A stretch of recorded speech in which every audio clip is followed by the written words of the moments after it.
can't hear a thing. You have to get down into it, maybe.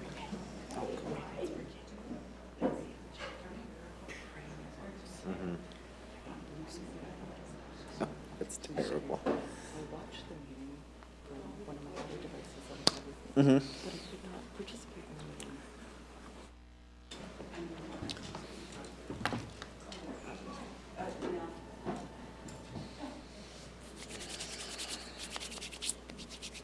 How you doing? Pretty good.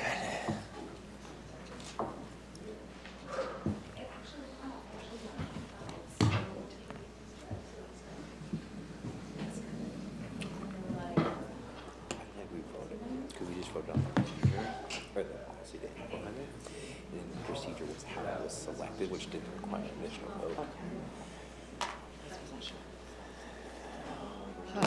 Hi. Is that Snowing at expecting? your house? Yeah, but it's not sticking at all. Sticking at mine. But it is at your house? It's sticking at mine and it's sticking at Denise's. On the grass? 'Cause you On the guys- grass. so But far. not on the street? Not on the street. Yeah. Right there, right Got your name. Yes. I know, I don't know. Sorry. Right. Good evening. How are you? A little wet. I know, huh? Yeah.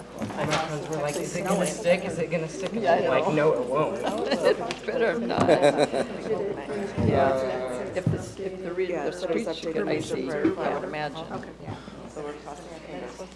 Yeah, for no accumulation happening. Oops, sorry. Get this out of the way. Oh, snowmageddon, I hope not. No, not that, but probably at least. I told all my friends. Yeah. Yeah. It starts snowing all through the. Hey, good evening. Welcome, everybody. And warm welcome to our newest board member tonight.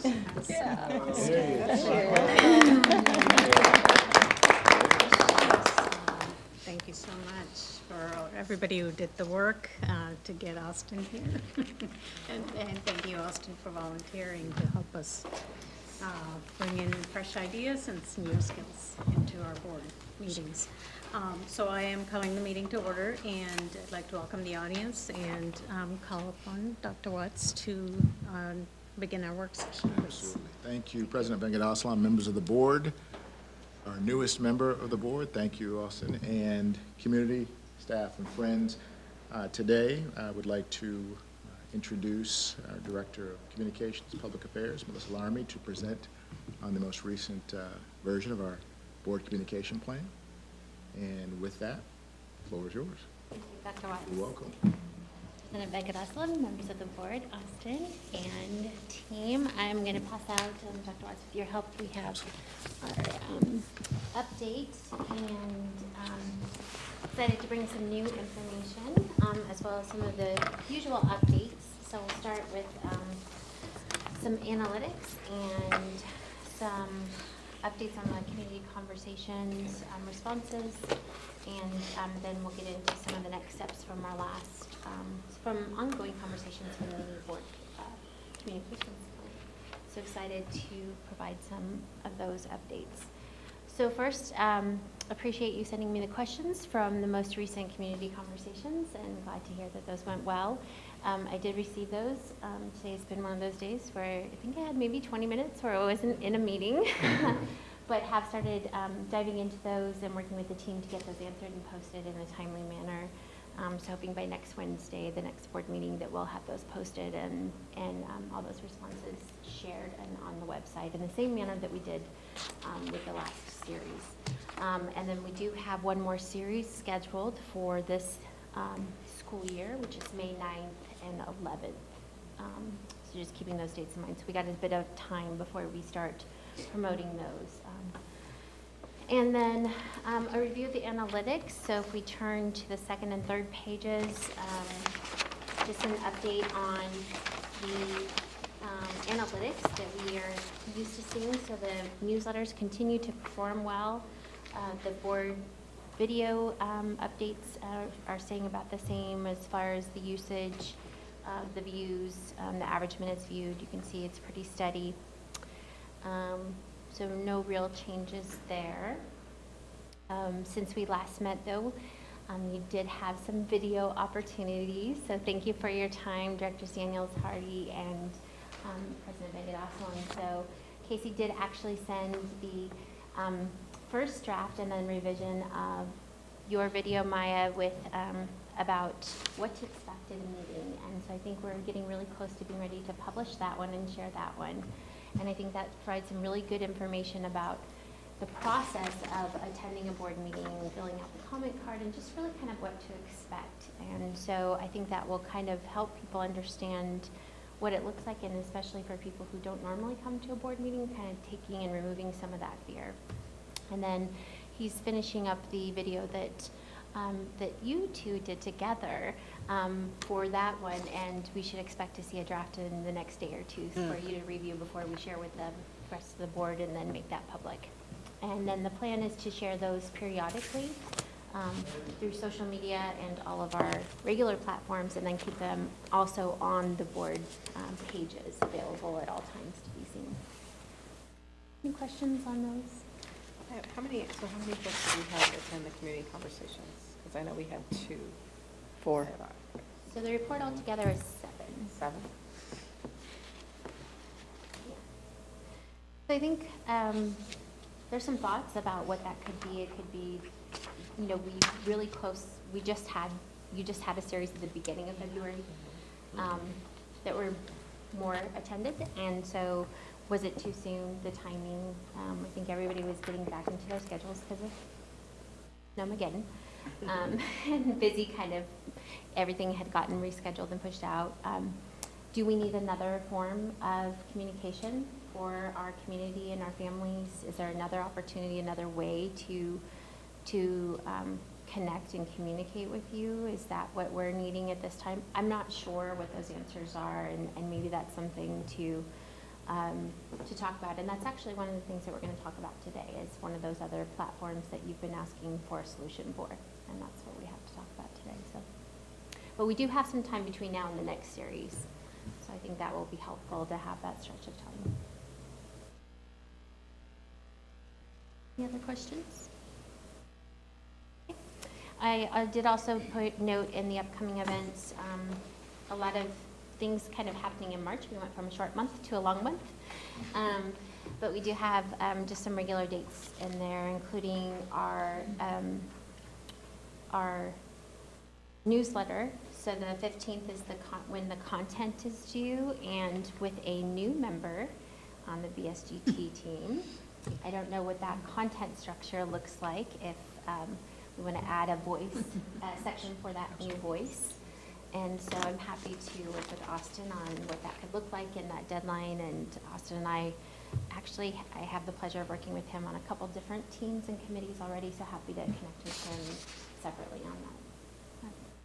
Get that content from him. Just some clarification. We've started kind of highlighting each board director's information, because we started, I think, with Debbie writing on the Day on the Hill, and then Denise writing on Black History Month, and so I've assigned tasked for Karen to be on next feature writer, sort of how we're calling it, and then, you know, Austin, you know, he can write, and I you're know on deck. Director Hardy has something to say on that. And just, also just to know, everybody writes a little something, and I guess Yeah. we've just sort of started doing a bigger feature, so. Oh, yeah. bigger, okay. So don't feel like you're gonna be Taking a No, hit with yeah. a 5-page essay or anything like that. Although you Just probably something need short. that. Yeah.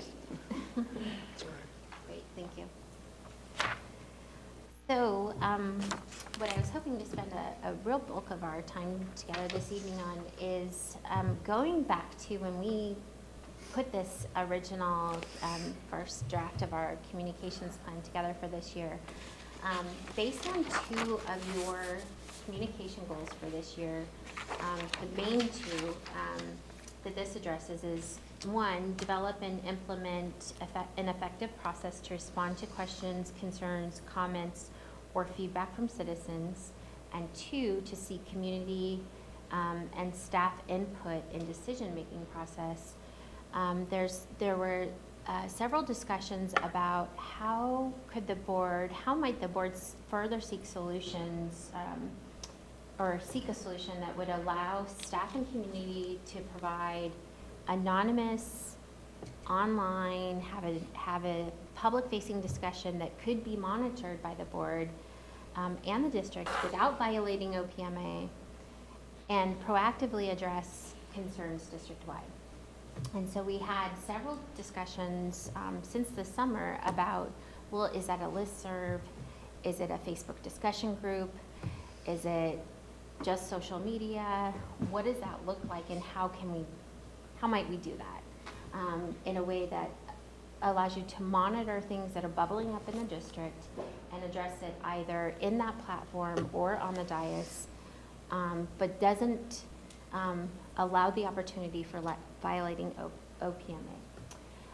And so I've been doing a lot of research, working with Tishawn and Christy on what are the solutions, looking at past solutions that were used in the district, looking at free solutions, looking at paid solutions, looking at what other districts are doing, looking at things that we already have in place. And so I brought forth this evening 3 possible scenarios to start with. And basically, there's a low-cost, no-cost solution, there's a midway, and then there's an expensive kind of shoot for the stars solution. And so before you are those 3 options.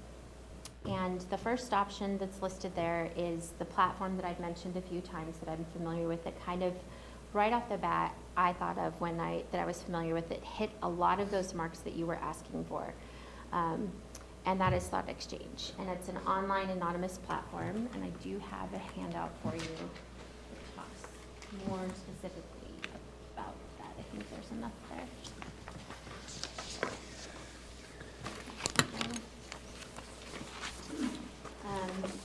So Tishawn and I did have a couple of meetings with them just to ask questions about it.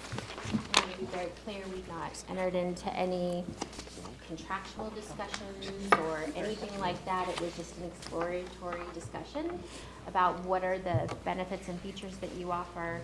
Did ask some pricing questions just for clarity so I could provide you with this information. And asked about the tools and specific their resources that they provide. So if you turn, there's one page that really, the one that looks like this, that if you're not familiar with the tool, it really shows and highlights what it is. So it allows participants to really provide feedback. So you can ask a question, and it can be broad-based or issue-based, and they can provide a response. So it could be as broad as how is the district doing in meeting strategic goals. And it could be strategic goals overall, or it could be one, or it could be about the board goals. And somebody can provide an answer or response. I think that the board is doing a great job this year meeting communication goals. And then somebody can come along and say, I agree, and they start. And as it gets more stars, then it kind of rises to the top and more people agree. So it gives you a sense of, are people really agreeing with this, or are they not? If somebody comments and responds to that question and says, I like peanut M&Ms, and everybody's like, what does that have to do with the question? Nobody's going to star it, and so it's just going to kind of sit to the bottom. So there's a lot of, there's an algorithm that kind of works on based on the responses and how it's interacted. There's also filters in there so that, profanity filters and other things that are used so that, inappropriate language is filtered out and things like that. So this is not intended to be, because of our time, to be a pitch on this. This is just informational for you. There's links in here and information. There's demos on their website so you can kind of learn. You can download the app even for free and kind of get a sense of what they're doing. Several districts around us are using it. You can get a sense they're using it for bonds and levies, for boundary, for Core 24, for equity issues, for inclusive ed issues. So they're using it for all kinds of things, for strategic planning. And so you could get a sense and go look on theirs because it's open to the public. So Highline, Tacoma. Okay. I was going to ask. Yeah. So, and I'm happy to send you a list of those districts that are using it around us, Puyallup. So. I'm using, I know, Highline NPL, but used it widely, pretty broadly. So, and you can see the questions that they're asking, you see the thoughts that are being provided, and how their community is responding to it, to get a sense of it, and then if we want to move forward and learn more about it, we could. But I didn't want to dive any deeper. You see the pricing there, it's based on number of students, is the pricing model, so.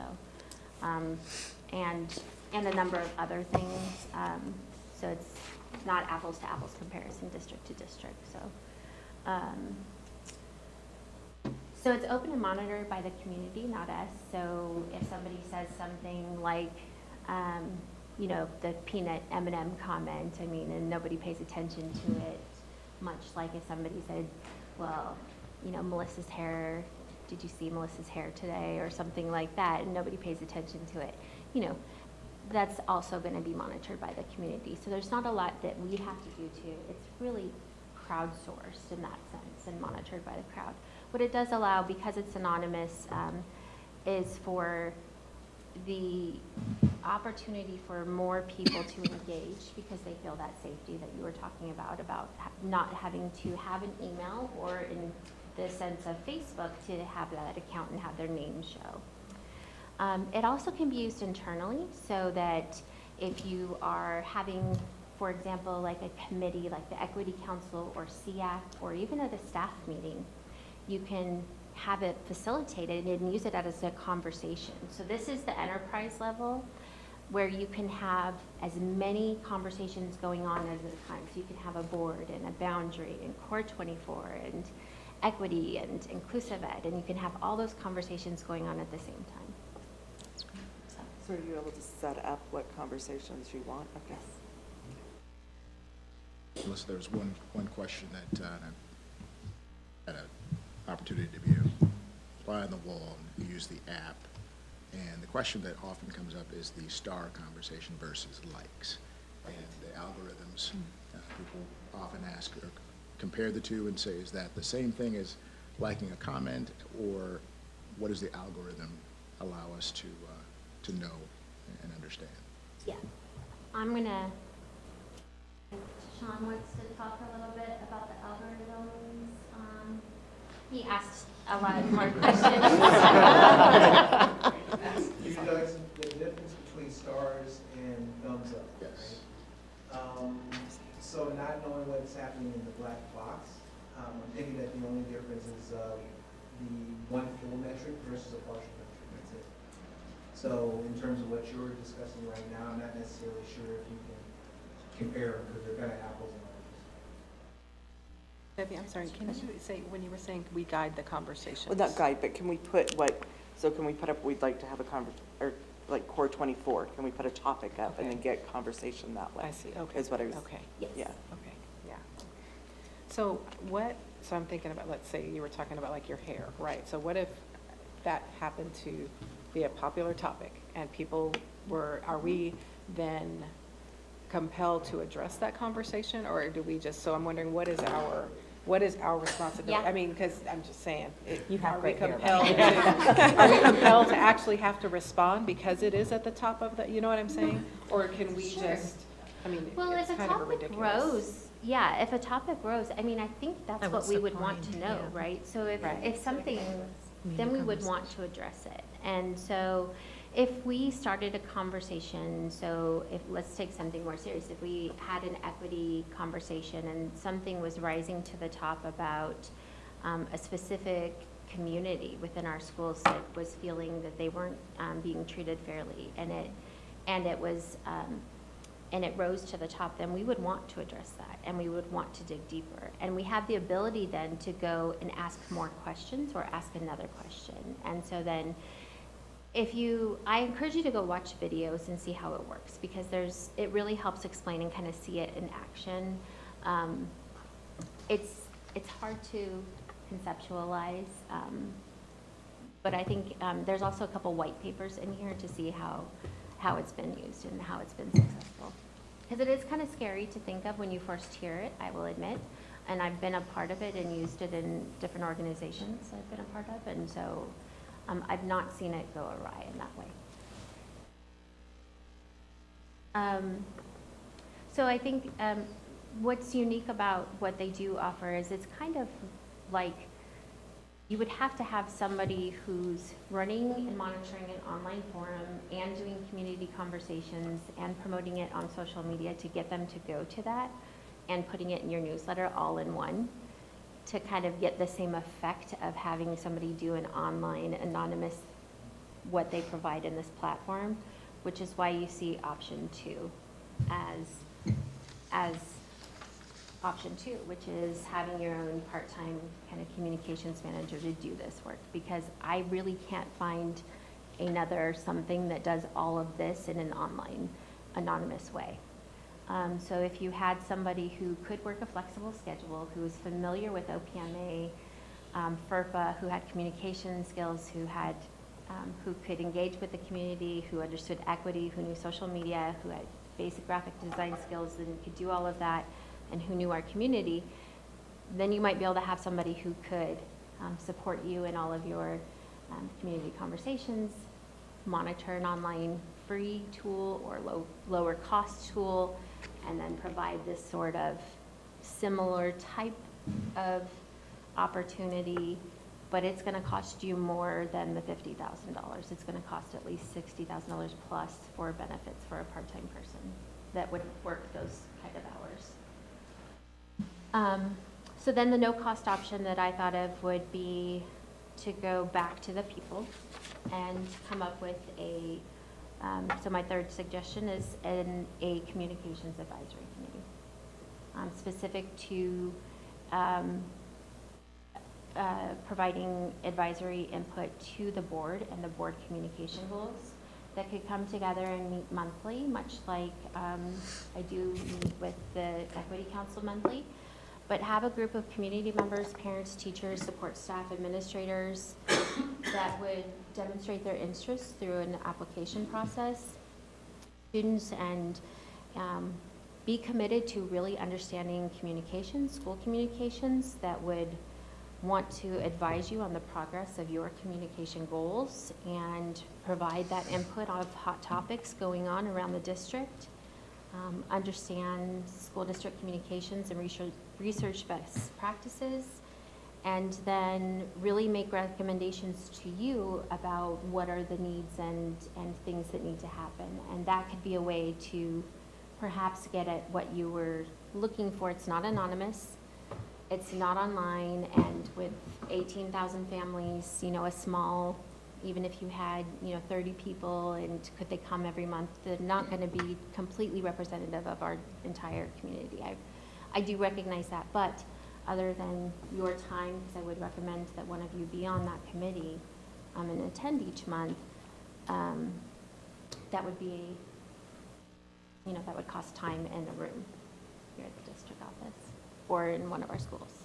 But that could be another way to have your finger on the pulse of the communication needs within the community. That would be my other recommendation. So I am happy to go back out and get more, but I would recommend just kind of maybe looking into this one and sitting with these, and then we can come back to it either next month, or I can answer questions if you send them to me individually.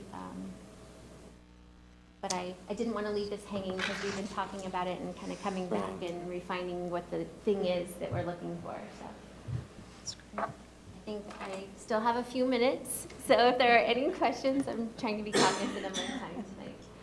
Let's start from the end. Start with I guess a little bit just more so on like community conversations and that thing, and that is technically as I'm now a member of the board. Sure. Would that mean I guess have to work with the rest of you on finding one of the 3 community conversations I have to go to, and also I guess it also pertains to the newsletter, and that is as a new member of the board, I guess maybe provide more info about how I guess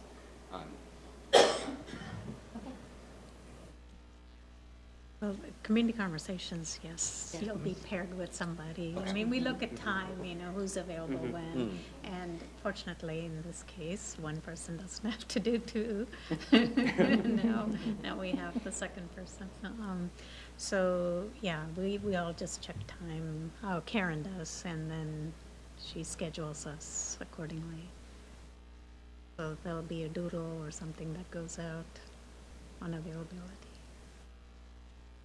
And with the newsletter, in the board communications plan is the schedule of the deadlines, and we collect it in communications, the communications team, and we just lay it out and then send it back out to the board for review and revisions, and then we make those changes, and then we send it out to all of our families.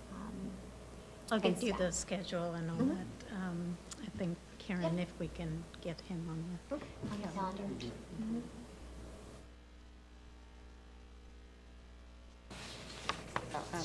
So you mentioned there was an equity committee meeting on Tuesday? That there was an equity council meeting that you had? Just recently? Each month. Okay. Yeah. So there was just one? There was one last week, sorry. So so things like that, how are they communicated? As far as, So we set up that meeting with the council back in the fall when we started. no, how is it communicated to the public? Like if someone wanted to come and sit in, or how is it communicated that the meetings are happening? Because I didn't see it on the, I'm thinking like, is it on the calendar? Is it? Oh, no, they're not on our calendar. I'm thinking that Your probably question is how Should are we? it be on the It should be, I think it should be communicated and put on a calendar somewhere so that people are aware. What was our reason why it's not? Yeah, I mean- and actually, I'm supposed to be attending that, so I didn't know there was one. And someone else told me that went, and I was like, oh, I said, well, I wonder how that's communicated. Oh, okay. So, and I think it would just be good to have anyway, so people know we have an equity council that meets, and, Mhm. because some of that comes up in some conversation at times. And any other, any other thing that might be. I think that's our ongoing opportunity for, on our calendar, we have quite a few meetings that talked about the idea of what's the difference between a closed, open meeting. We've had that discussion. While it's not closed, obviously it was designed to be a district-sponsored meeting. I see the importance of providing opportunities for community members or others to be a part if they so choose. So clearly that's a conversation that circle back and we can open up that communication a little broader. Couple questions about the thought exchange. I'm concerned about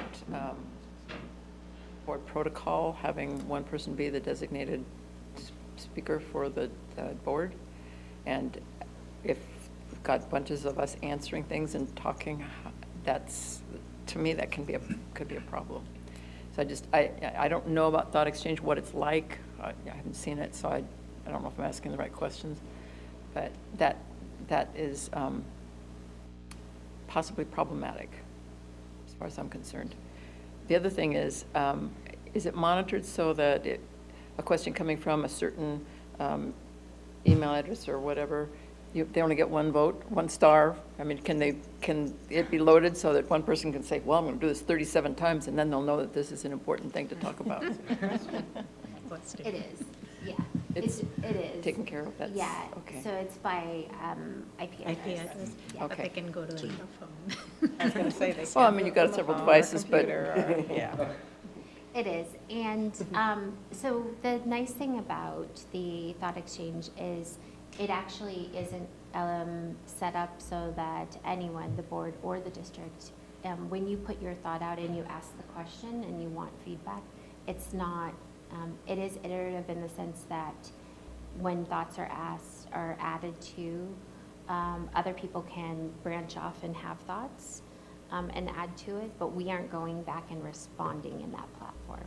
So the response then comes at the dais. Okay, Or the good. response Okay. comes in the action we take by changing program, changing policy, implementing new practices and procedures. Thank you. So it's not happening in the platform. I think I really want to understand how some of these other districts use it now, because it all sounds good. But I want to know, like, what do they actually do with it? How does it contribute to what they have? I don't know if that's you talking with our communication director, if you don't already, Yeah. or us reaching out on our own, whatever we can do. either, both, and happy to do whatever way. I think some of the links that I provided in the document, if you're a reader, the white papers, if you like videos, the videos that they provide on their YouTube channel, or if you'd like to do the in-person conversation altogether, happy to do that as Okay. well.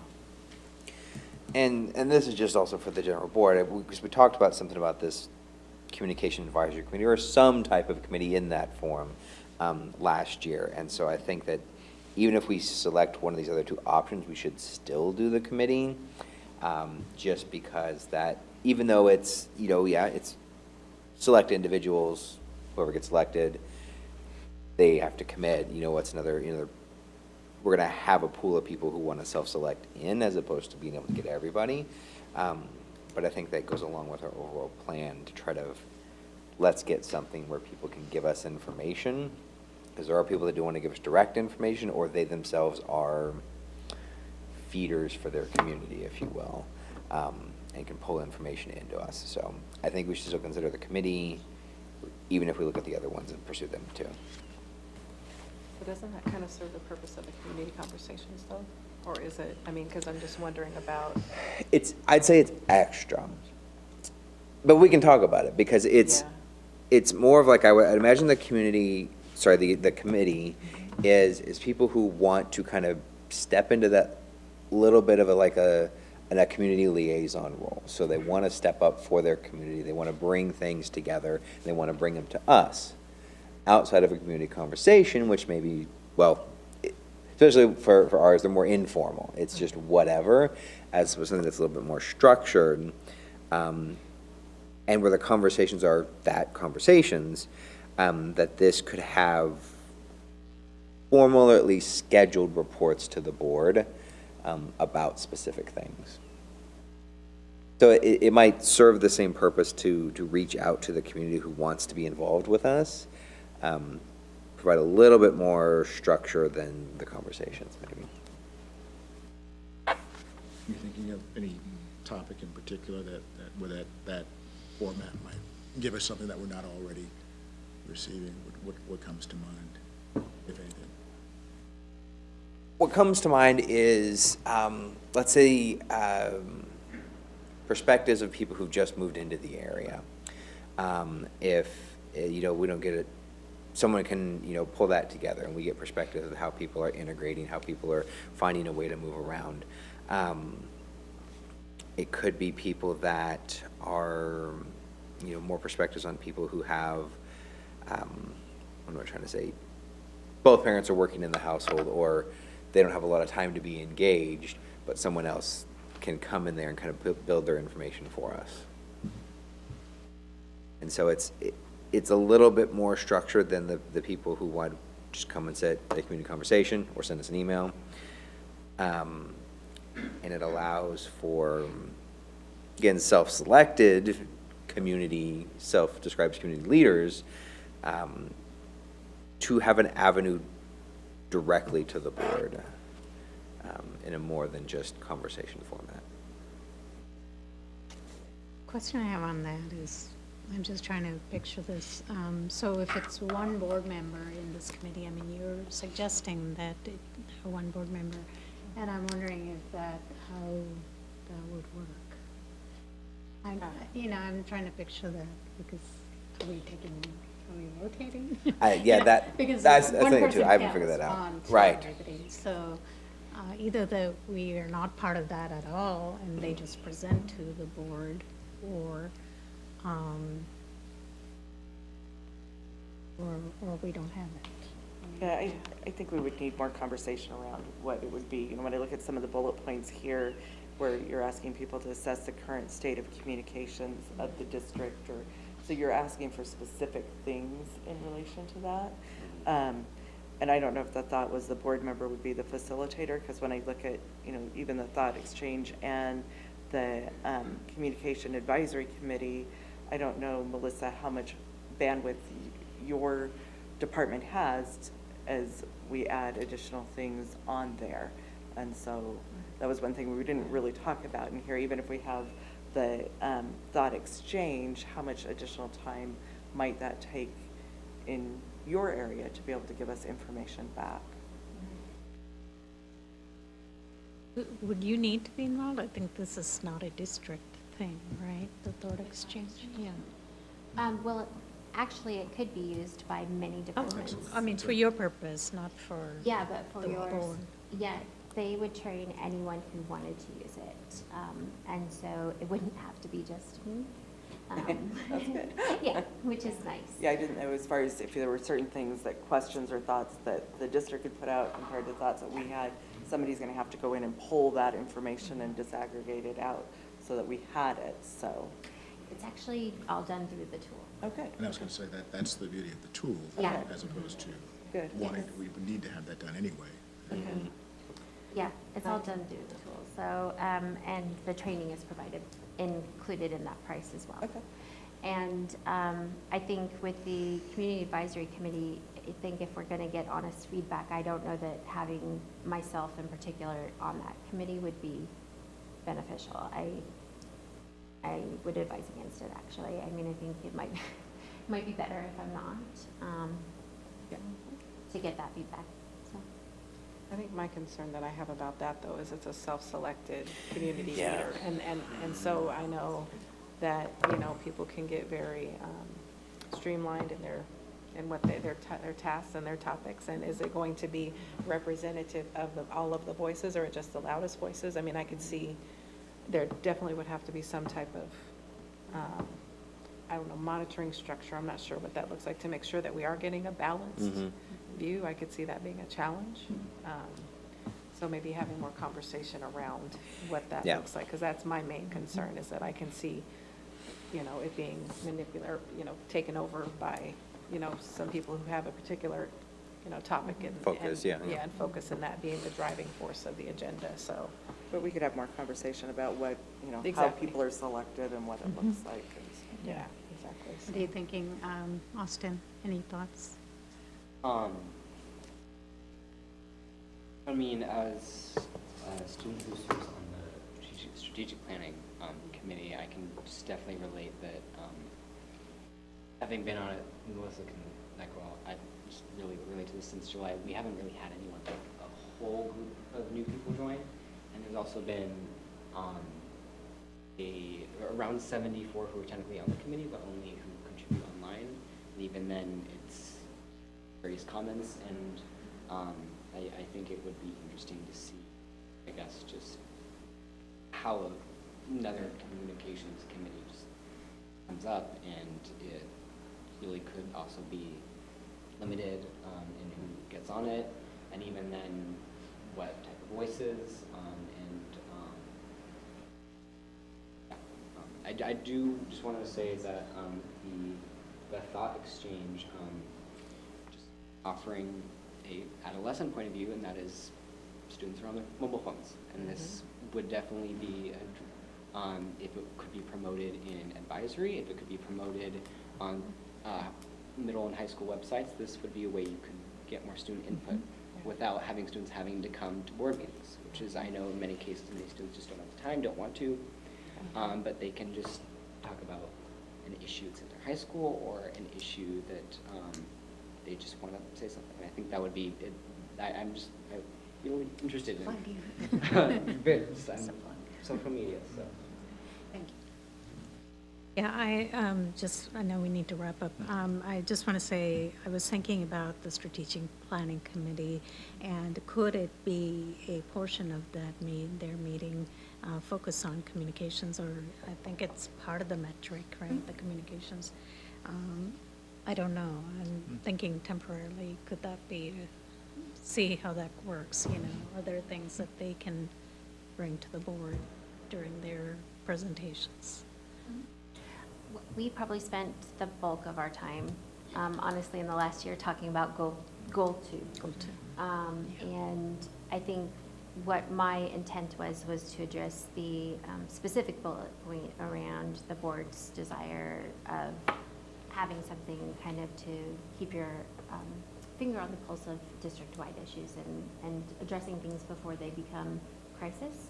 And that's a little bit different than the actual communications that are happening for current issues and things that are happening. And so or getting feedback and seeking feedback, which is also a goal specifically called out in yours. And so that's something a little bit different. And so, yes, and. No, that's a good distinction. I think it's two things. And so, so I think it could be. Right now, they're still really busy finishing up the strategic planning committee, the climate surveys. So we're finishing that up. So, but yes. Thank you. Thank you. Thank you.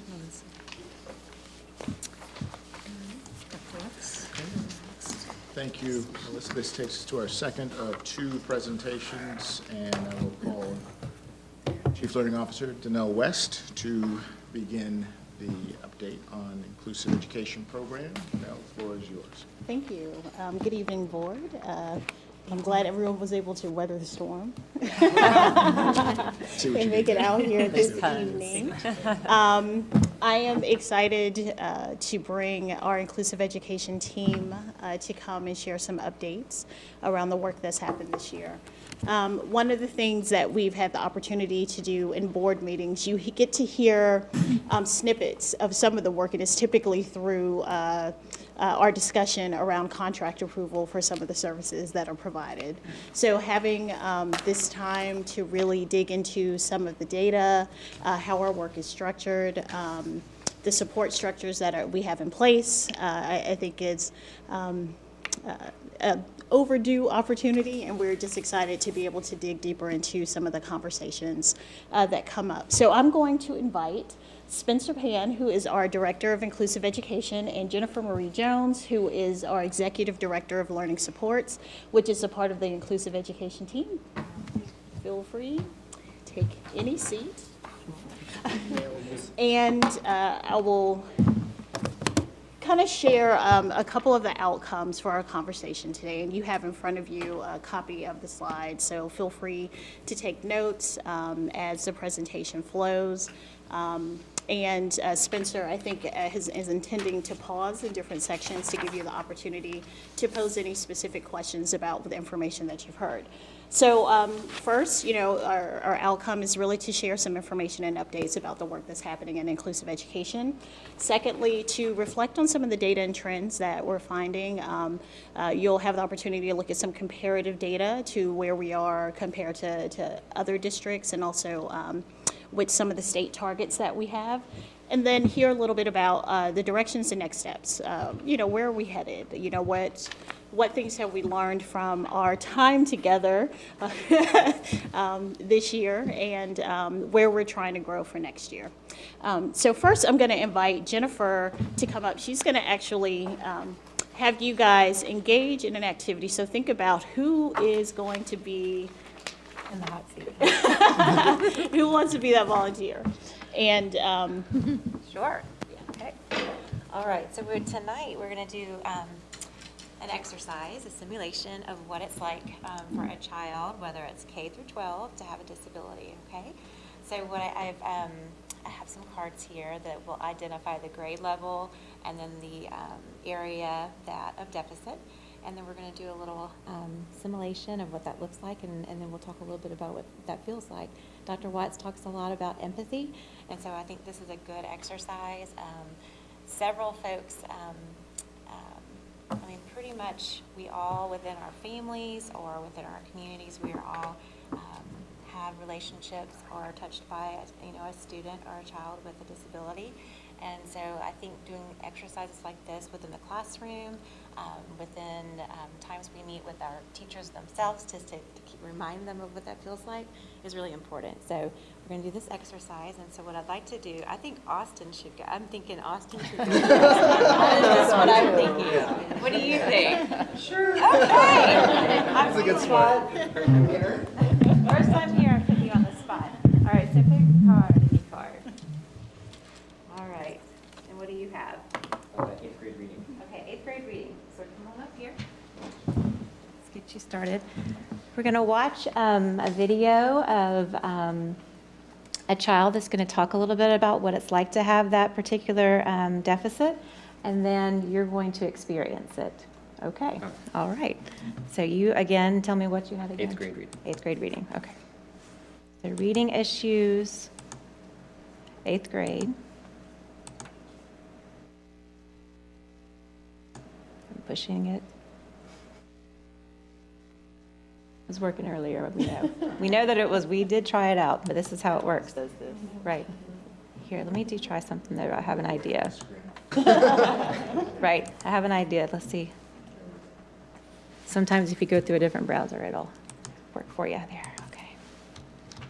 And this is understood.com. Sorry, .org. Yes, let's try it now. As you can tell, my short-term memory is bad. Was it reading 8th grade? Yes. Okay. There you go. Good, fantastic. All right. Okay. Let's try it through. We're going to give it one more try. Down here it has Chrome. Let's try to refresh. Yeah. Okay. Right here? Yeah, Okay. and then try it. Try it one more time. Yep. All right. Reading. 8th grade. Oh, good. Yay. And we have a hand. The hand is there. Okay. Experience it. So let's listen real quickly here.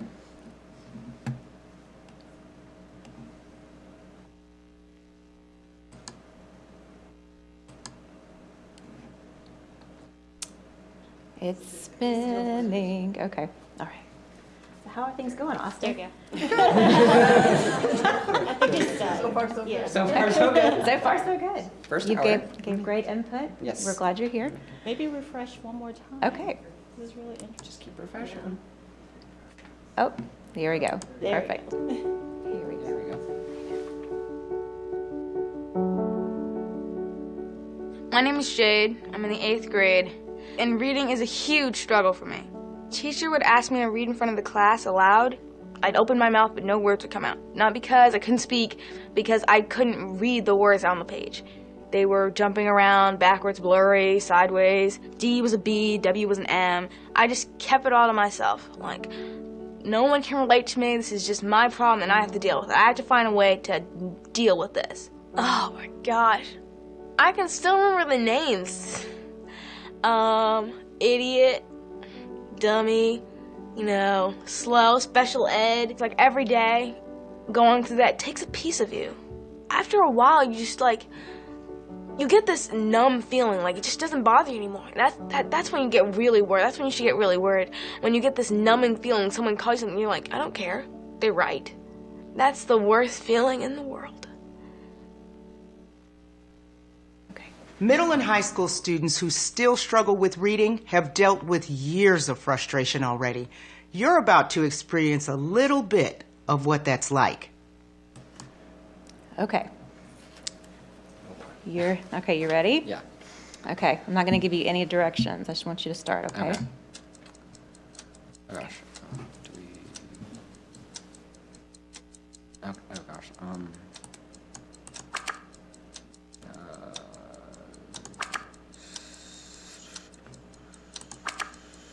Wait, no. Okay. Okay. Oh.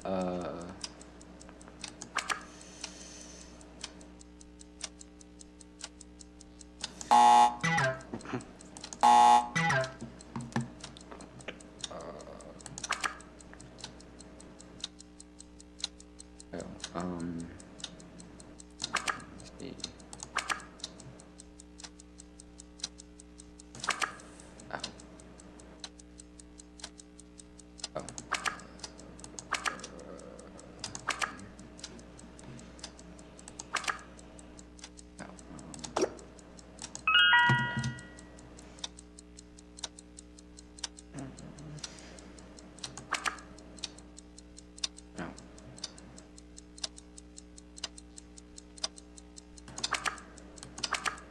All right.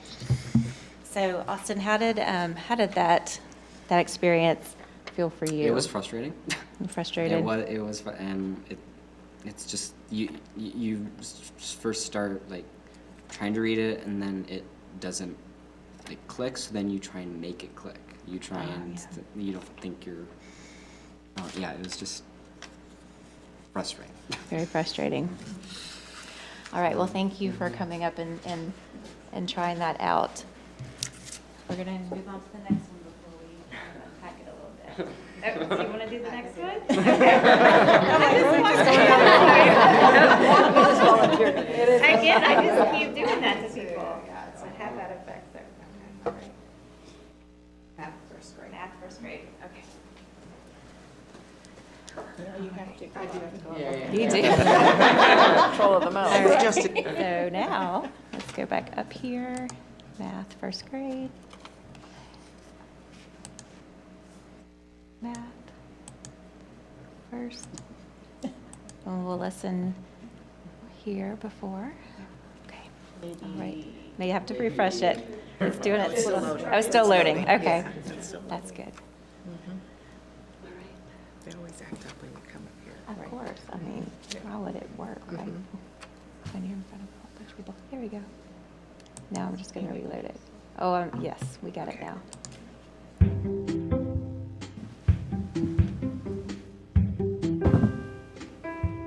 My name's Tommy. I'm in the first grade and math is really hard for me. Do I have to do this math? When I look at a very hard problem, I'm like, oh, I'm gonna be behind. Like 2 quarters and 5 dimes. That's hard for me. I feel like I'm behind, and that's it. Like everyone else is doing the right answer, so it's kind of hard. Number concepts are actually very complicated, and some young children just don't really understand the essence of what a number means, like what 5 and 7 really mean. So kids who struggle with math experience a lot of frustration when they have to work with numbers every day on math problems. In this next activity, you'll experience what these children experience when they're doing math problems every day. So my guess is that activity was pretty frustrating for you. And there are a lot of reasons why it might have been frustrating. For one... Do not talk. So She now listened. Okay, stop talking. All right, let me get back to, sorry. I can at least fast forward, that's the good part. Math, we said first grade. Okay. Oh my goodness. Oh, it's still loading, Yeah. It's loading. I know. Well, you could, I guess. Yeah. I want Roll to. it. There you go. Now again. Did you have to experience it first? I think so. Okay, now I am feeling frustrated. I was about to say, we should have technology So, issues. yes, technology issues, age 44. First grade. Yeah, thank you, math. Now highlighted purple. It's not purple, is it? No. So we're gonna do, that's just gonna make it. Maybe it was at the Oh, end. no. I'll make it off the hook. Yeah, you just, no. We were so Is it close the too. other? Which one, this one? Yeah, was it the other? No? Or Did I go Google? out of the wrong browser? No? No. You might, No, this one? I'm on this one, right? We're just gonna keep doing. That's the one that worked. Okay, let's try math. So let's reload it first, right? No. No. Just go to first grade. Okay, here we go. Now try Just refresh. Yeah. Oh, There, right. that's better. There we go. This is what we want. Yes. We're there. Math, Yeah. first grade. It's purple there. It's purple. Thank goodness for the color codes. We already listened to, yes, we don't need to, we're gonna skip, and we're gonna go to, you ready? Okay, yes. All right.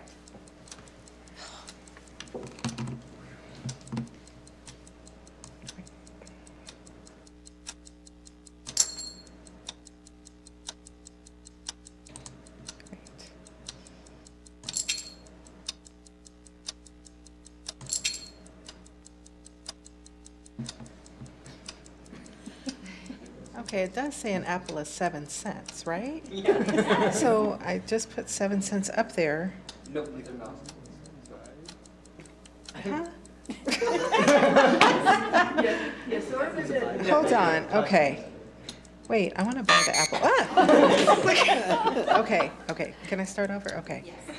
Okay, my coin tray. Click on coins to move them. I already have coins here. Okay. What? Okay. Can I move them out of here? Okay. That's 7 cents. What's happening? Okay. Oh, this is a quarter. That's why I'm confused. Nickel. Ah, Denise. Oh, what?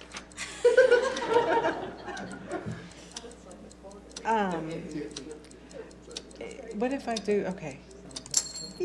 No. Okay. Okay. And you guys know, which makes me feel really bad.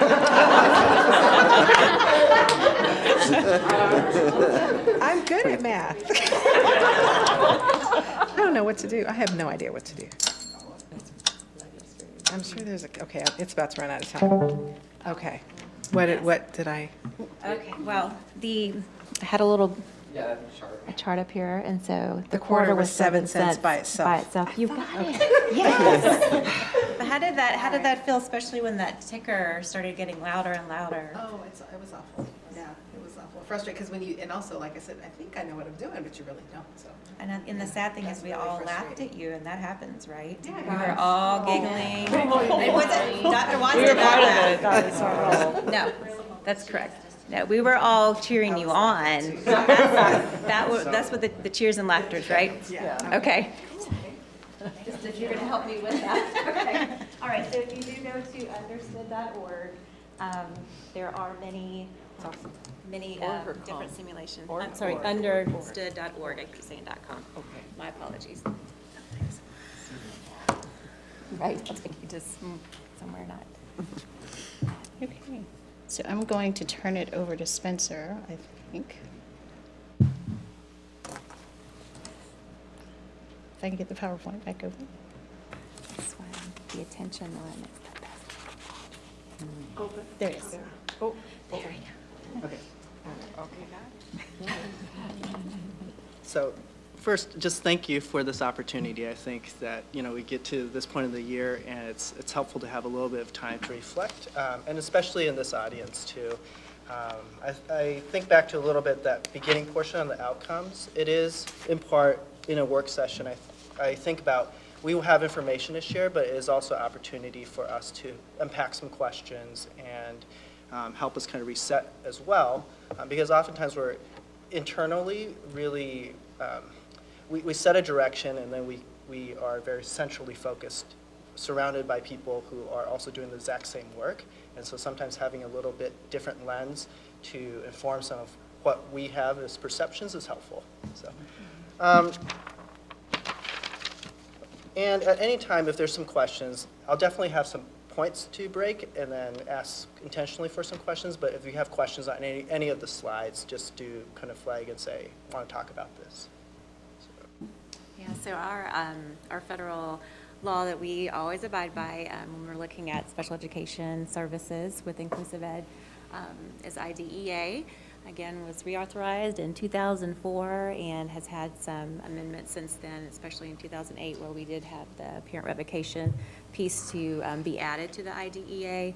But the main pieces that we talk about a lot in our trainings when we're talking to teachers and to the community is about ensuring that FAPE happens. And so that's free and appropriate public education. We don't want to throw that term around lightly because we take it very seriously. And that, the LRE is one of our most important pieces that we must consider when we're looking at student services. And that LRE, that least restrictive environment, always looking at ways in which students can be with their typical peers throughout the day. So we're always trying to think outside the box, looking at programmatic needs, but that least restrictive environment is always at the forefront, thinking of that. And in this district, we have inclusive ed as our, what we're called here, and I certainly applaud that. Coming from another district and seeing that special education is called inclusive ed is very exciting. Also, too, the IEP is what the Individualized Education Program is what guides the program for the students with a team, and we go by consensus of team members and look at what those goals and objectives may be and what location and what services will need to be given to a student. Also, too, when we look at our LRE mandate, we look at the continuum of program services. We look at service delivery models, which again go from most restricted to least restrictive. Our most restrictive type of placements for students within our district would be an out-of-district placement for a student.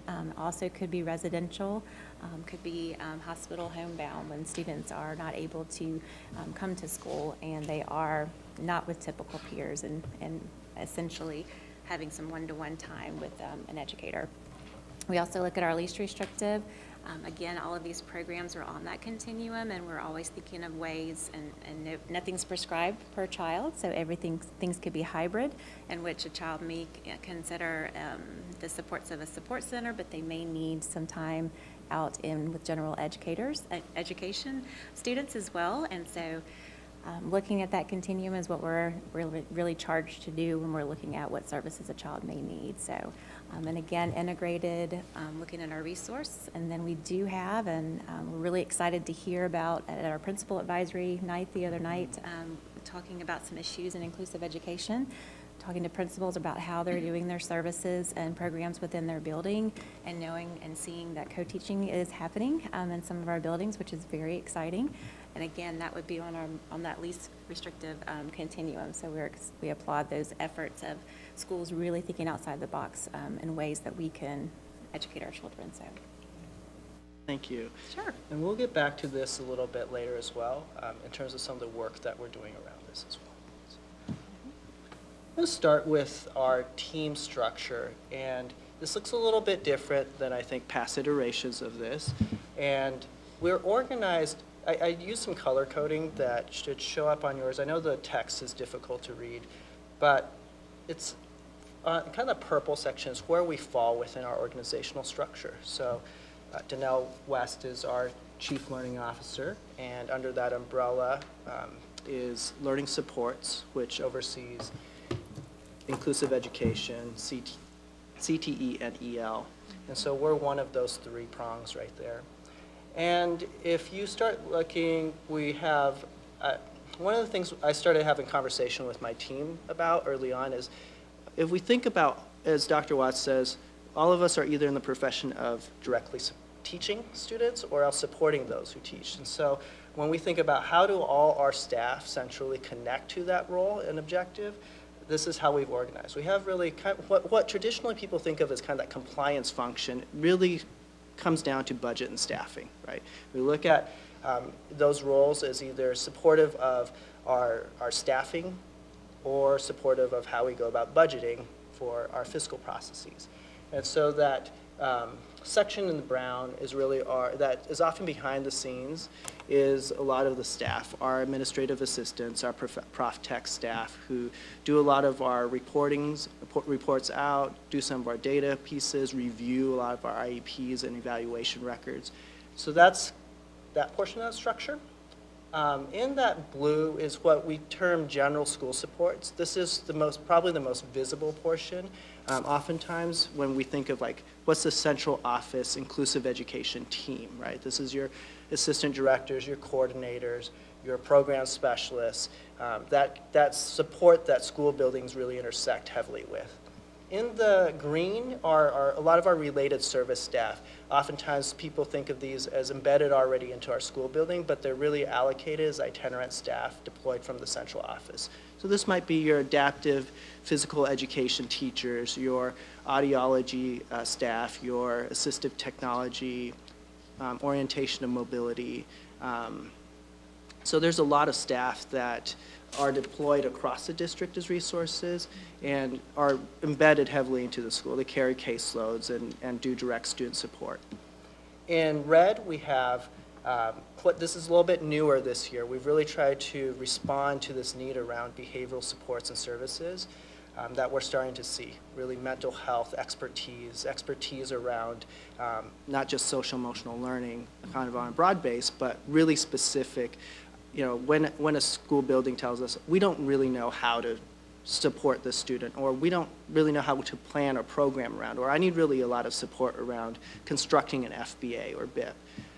That's kind of the support that's layered here. So we have our intervention team assistants who are organized to support some target schools, and then we also have our behavior program specialists, and then our coordinator for behavioral services, which is Beth. And then on the far right, you also see that we also, housed under our structure is our transition outreach program, so TOP, and the support staff within that as well. So this is organizationally what we look like. I've made an important note here. If you look at the dotted line outline for these staff positions, these are all the people who weren't in place at the conclusion of last year, who are in place this year, either in a new role or completely new to the district. And I think this is important to note because if you just look at that blue and vertically as well, it's a very new staff. And so a lot of the team is learning both, what is Kent, what is the KSD way, and building those relationships and connections, and also trying to meet some of the priorities. So there's a little bit of a learning curve in this process, and I think that's important as we kind of look at what opportunities we also have in moving forward. So I'm going to move us to the next slide. And within that, the big priority we have is, number one, getting our positions filled, right? We need our positions and I looked at these 5 because they're the core. When we think about services we must provide, instructional services, evaluative services, right? These are our school psychologists, our speech language pathologists, OTs, PTs, and then our teachers. So one of the things I wanted to highlight is we're actually in a pretty good spot right now. I know that was shared earlier, just human resources updates over the course of the year. And in partnering with HR especially, we meet with staff in that community every week to really explicitly go over where are we, what has changed, where are we with our hiring. And right now we have 1 FTE unfilled teacher vacancy, and then we're filled across the board on the rest. Now, there are some caveats, right? We have a lot of agency staff in some of these positions, and we'd ideally like to hire in our staff for those positions. We also have some conditional cert teachers as well. So, any questions up to this point? When we think, because you consider an agency staff to be a filled position as opposed to just a temporary position. Mm-hmm. In general, do we have them on for a certain amount of time? They're not guaranteed, but let's say contracted through the end of the year or through things like that in general. We have it. We build a contract, yes, but at any time we're actively trying to hire for those as well. So there's pieces within those contracts that allow us to, terminate that position. So we consider the classroom filled, but not the position. Right. So we are keeping the position posted at all times, continuing to seek for employees. So if you go on our employment website right now, you'll be able to see some of those vacancies. Okay, thank you. So I guess 2 questions. Can you speak a little bit as far as on the conditional certs, a little bit more about what that entitles for this area, as well as for the one that's not filled, that we don't have filled with an agency, what's happening in that class? So I'll start with the second because we have 2 0.5 positions that combine into a 1.0 FTE. That's what that is. So it's East Hill and Jenkins Creek, I believe. Double check that. But so in both of those instances, it's not the primary portion of their FTE. So they do have a teacher. This is that other component of it that is unfilled. We're working actively to try to fill that. So we're constantly meeting and reviewing agency contracts as well. That's how we've moved to this point. So we review both the agency contracts, and then we have active processes with the buildings themselves around the positions are open, can we go and recruit for those positions. So it always gets a little more challenging once we get down to that 0.5 type split. But we've interviewed a few candidates even I think this week on the agency front. And that's where Inclusive Ed, our team, actively supports that process. So we interview the agency staff. So our team interviews those agency staff, and for those that pass kind of our interview process, we pass on to the building to see if that's a fit, and they conduct their own interview and vetting process. So we try to do that legwork so they're not trying to actively go through both the agency interview process and then also trying to do their own for the positions that are posted. So just going on a little more into those 0.5s, does that mean that there are students that aren't being served? No, the students are being served. It's just as they're open, you're having, sub positions coming in to provide that service, or other teachers are picking up portions of that workflow. So it's not a ideal circumstance in terms of having continuity, but it is the positions, the capacity is being filled. Those mandated functions are being. And they're following the IEPs. Yeah, so the student count is generating a higher FTE amount, and so it's generating that there should be another 0.5. Students are still being served, but the caseload is bumping it up, and so subs are brought in to provide support for that increased caseload. The other portion of your question around conditional certs, and I'll try to answer that a little bit. You can ask any additional questions around clarification.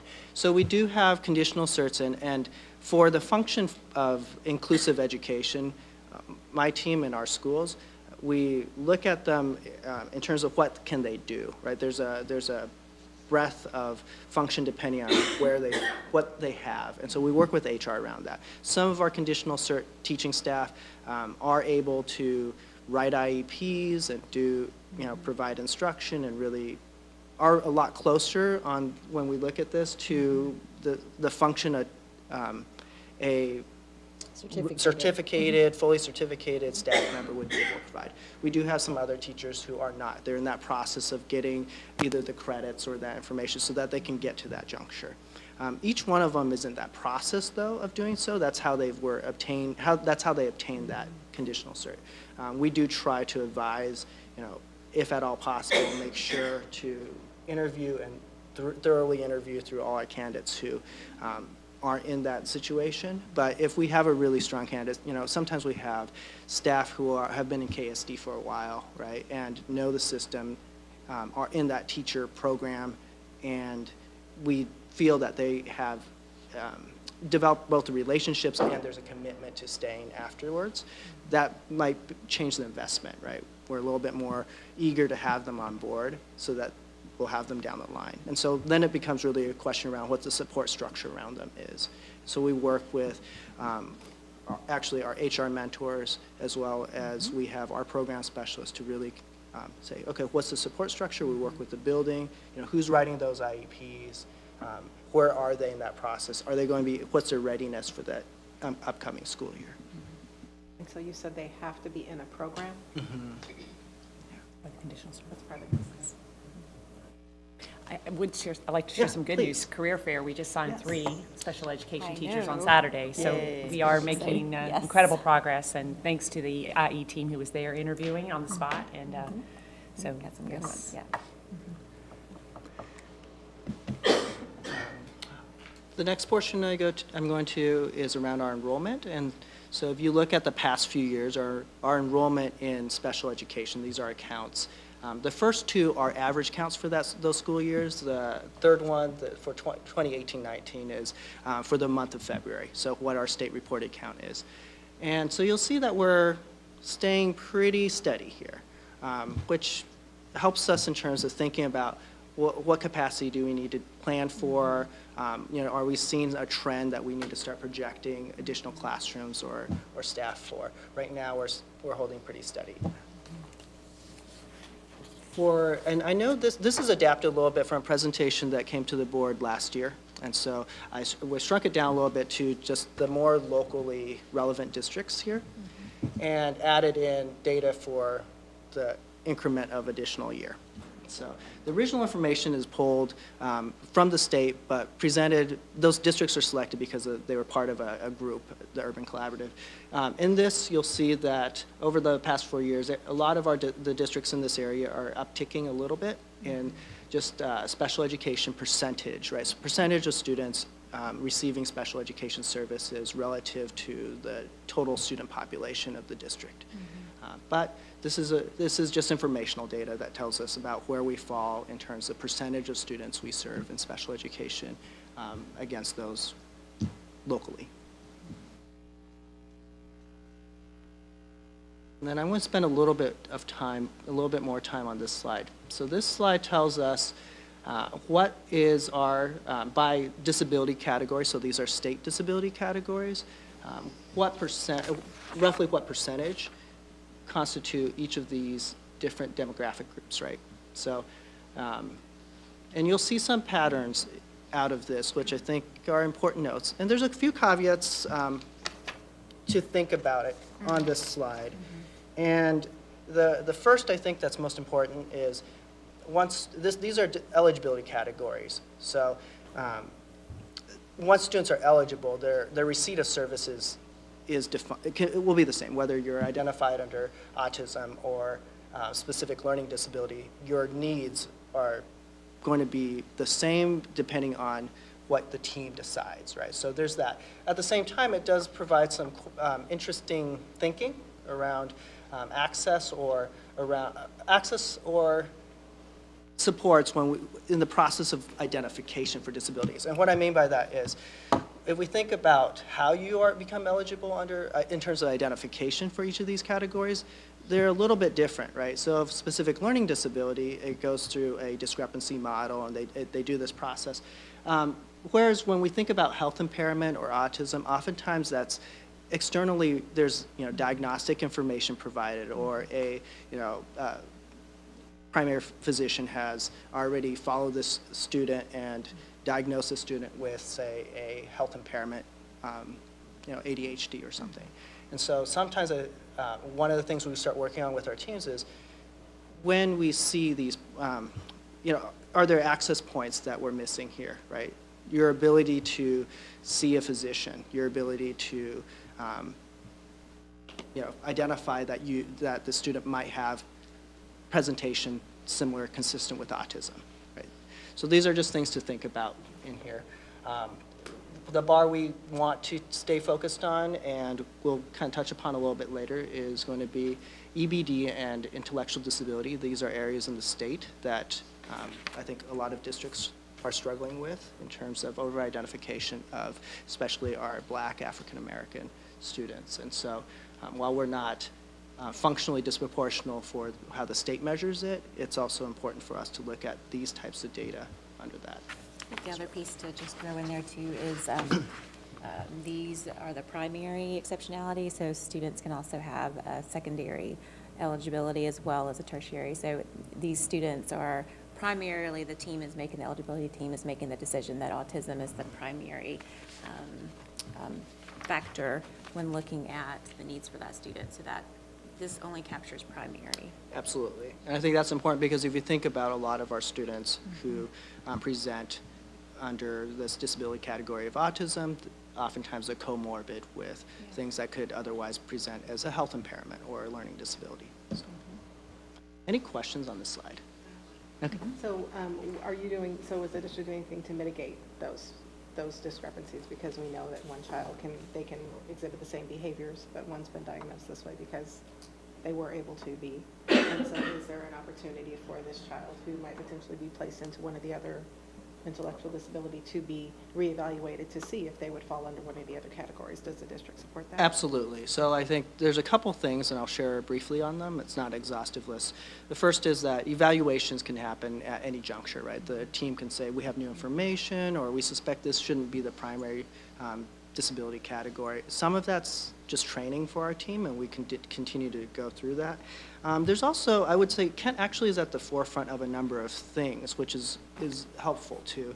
One of those is, we also know when we're thinking about the evaluation process, there's a lot of factors that go into that, right? So one of the things that Kent is really ahead of our regional districts around is kind of trying to parse out the EL factor, right? So what are the language factors that might piece into this? Is this really a disability, or is this more of a language acquisition component? And a lot of that work has come out of Kent, actually, and I know a lot of the from Seattle and Bellevue have tapped the work that was done in this district to model out some of that for the matrix. But that's not exhaustive, right? We still have work that we probably need to be done in terms of looking at this data, trying to figure out who are those students and why are we leading to this trend data. So. And every 3 years, we do need to look at whether or not a child is, in need of an evaluation, and those are some good checkpoints for teams to look at, particularly the data, looking at perhaps one area as far as, we see autism also too, with white boys, it seems to be pretty prevalent. And so again, is that because of characteristics of autism, or is that a diagnosis from the outside sector coming in? And is that a parent referral versus a teacher referral, what that may be? And so that's just thinking about what you just said. I think it would be interesting to look at our referrals. Does that come from the parent asking for an evaluation or the teacher? And that would be a piece where we could certainly look at some data and go, okay, if it's a teacher referral, looking at the equity piece on that one, that would be some really interesting data to pull. Any other questions on this slide? The next portion I want to look at is our contracts. I know this has come up, and obviously the board reviews the majority of these contracts. So one of the things that's helpful to see is our major outside service contracts, what proportionally, right? Where do they go and what do they feed into? I've disaggregated a little bit. So when we think about like out-of-district placements, I started parsing, what do we mean by that? Because there's a large breadth of contracts that fall within that, and they mean slightly different things. So in here, you'll see that what we typically term out-of-district contracts include our DHH, deaf, hard of hearing contracts, our kind of out-of-district general placements, more of that therapeutic placement, right? Really mental health, behavioral support services, and then some things that we do for like 1821 transition. So I'm going to let you look at this for a second, and then I'll go forth with it. So when I think about, when I'm working with our team and we're looking at this, we think about what contracts have we deliberately and with intentionality said, this needs to be served out of district right now, right? It doesn't make either fiscal sense or kind of programmatic sense for us to try to build something that's either subpar or not efficient in cost. So when I think about that right now, those are going to be things like our DHH, right? To build out DHH services, we would have to really hire a lot of teachers that have this specialization. We'd have to have a lot of support staff for those structures. We have neighboring districts who have robust programs for this, and that's where a lot of our students are then served for that. There's an opportunity cost within that we should look at as well, but the rationale makes a lot of sense for us. To be able to build out that programming would have a high cost, both in structural components that we need to build out as well as just fiscal costs. Same thing with kind of therapeutic supports, right, to a degree. And what I mean by that is if a student requires kind of residential therapeutic services, that's not something where we're going to have either the capacity to build out beds or do something within that structure. Where there might be opportunities are going to be those that are kind of thread that line. So when we think about individualized academic services or some, like autism behavioral services that are a little bit beyond what we have in district to provide right now, but isn't a stretch of the imagination to think about, could we get there, right? Could we build those out? And that's where that orange slice really is. And then the predominant portion, that 40% here, is really those agency staff contracts. But this is beyond what you saw in that earlier slide. This also includes, for example, for our homebound students, we provide nursing care. So we have 3 nursing staff that we contract with that falls within this budget, and a couple of those other services. Any questions here? What is in transportation? Is that just specifically a contracted transportation? It is. So I know the work session last time, Justin talked about the American Logistics. That's that contract. Okay. So another way for us to look at contracts, and this is, I think, important data for us to start thinking about. One end of it is we want to reduce our out-of-district contracts because the more of our students we serve, the better, right? The second way to look, and that's what this slide is. This is, I do have to just applaud the efforts, just really quickly, that we, in 1 year, we have been able to reduce that number for our kids to come back in district, which is wonderful that they're here back with their neighborhood community, and so that's, I have to applaud, so excuse me. Thank you. To interrupt you there. But you've seen, and I think this is true across the state, right, this increasing number. And so one of those things is, how do we intentionally reduce this number within the construct of also, what is reasonable for us to do? The second is cost. And so I think that's the reason I wanted to slice this two different ways is what you'll see, and this has been broached at the state level multiple times. One of the threats to kind of the educational system is that these costs continue to rise. And so we see, especially when you start getting into layered therapeutic mental health services, right? These contracts are high cost. Anytime you start thinking about residential services or mental health services. And so we need to look kind of strategically, can we both reduce the number and also the cost of these services? And at some juncture, does this change our narrative, right? Does it become a cost-effective mechanism for us to start building out more of these services because we know that these costs continue to trend upwards? Any questions here? So, and I'm thinking, so the number increasing is surely because of the fact that we have more students that need these services, or is it that we at one point provided services for students and we're not able to provide them anymore? Just the contracted services. So is that, what would you think is attributed? I'm thinking it's probably the number of students who need these services are increasing. It's a combination. So we're seeing, I think, a lot of the dialogue we've had as a district around trauma, behavior, mental health needs. We're seeing an uptick across the board, right, in terms of the severity of need, the degree of training needed or support services the number needed. Of staff, yeah. Right. And then there's also kind of that other component of just, so there's a kind of demographic and logistics component. We also see some trends. If you look back 20 years ago, right, the number of students who are being identified under categories like autism were substantially lower than they are now. And so when we start thinking about what services those students need really around like social behavior, and then the expertise needed to really provide that, or the training needed to provide those services, that's what's contributing to some of this. Have you looked at, this is more kind of that variance analysis of whether that growth, say 4 years, is students that are coming into the district that need these services and it's the best place for them, or students whose needs have advanced to a point that they now need out of district placement? We would have to look more at that carefully. I mean, that's one of the things we've been having conversations around as a team, and as a team especially. Early, what are our services loaded kind of on the early intervention side, right? We know that if we provide a lot of these supports, especially behavior therapeutic, before grade 3, our impact on that is a lot higher. And so one of those things we've been looking at is, okay, where are those needs? And then programmatically, where are services provided for that? So if you start looking at some of our pattern analysis in this, one of the things we've talked about in a team is, what are those services in areas like the Valley, right? So knowing some of our school demographics and then knowing what some of the needs and then what are the referrals we're getting as a team. But we'd have to unpack that a little bit more.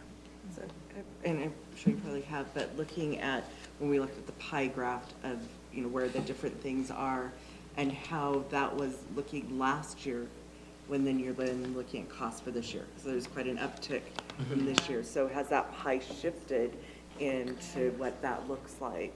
So the easier, so the task of applauding that we have more students coming back, those are our lower cost out-of-district kiddos because we are transitioning them back. And so the flip side of that is if we have even one student that needs residential or a therapeutic day program with several staff during the day, those are our high cost. Again, we are thrilled because we're in the heat and heart of safety net reimbursement right now, and we're at, I think, at 80%, and we have a March 15th deadline, and we are going to meet it. And so we are getting that reimbursement back for our high-cost students, and so we're submitting those applications now. So, thank you. So this next section is really, so first is reviewing some of our data pieces, right? Who are the students we serve? And that's why I like starting out with that component. And then what is our impact? So And I like to think about these as internal controls and external controls, right? We have some external controls from the federal government, from the state, that really provide guidance around compliance, how we have to do our work. And then we have some internal controls, our policies and procedures, both from kind of the board policies as well as internal process procedures as well. And then also interactions between our different communities and teams. So when I think about these, we have, for example, our KSD blueprint and strategic process, and then how does that align with, say, our state process, OSPI's mandate, and their priorities. And so these are a few of those areas that guide our work, right? Our civil rights from the federal government, IDEA, which we talked about in that first slide, and then kind of locally our Washington Administrative Code, and then much more locally our board policies and procedures. So when we think about, I like to put these linkages together when we think about our blueprint, and we try to map it to in conjunction with also the state, right? So what the state is directing and saying are their priorities really does map quite well with what KSD has under the blueprint. And we think we have kind of that preparation for college career readiness, and that's kind of that instructional component. The state also has a lot of those around growth mindset, right? How are we preparing that? And then how are we loading it into leadership? So distributed leadership both in the building and also central office. That feeds partially into our communication component, right? How are we seamlessly as a system oriented towards our same goal of ensuring outcomes for our students? So I do like the OSPI priorities in the sense that if you go and read the text in them, they do align specifically to some outcome components, right? Like, this measures, for example, graduation rate. It's similar to, and that aligns right into a lot of the metrics, the key performance indicators that we as a district are aligned towards as well. On the growth mindset set, it talks about increased expectations for students with disabilities. How do we carry that off?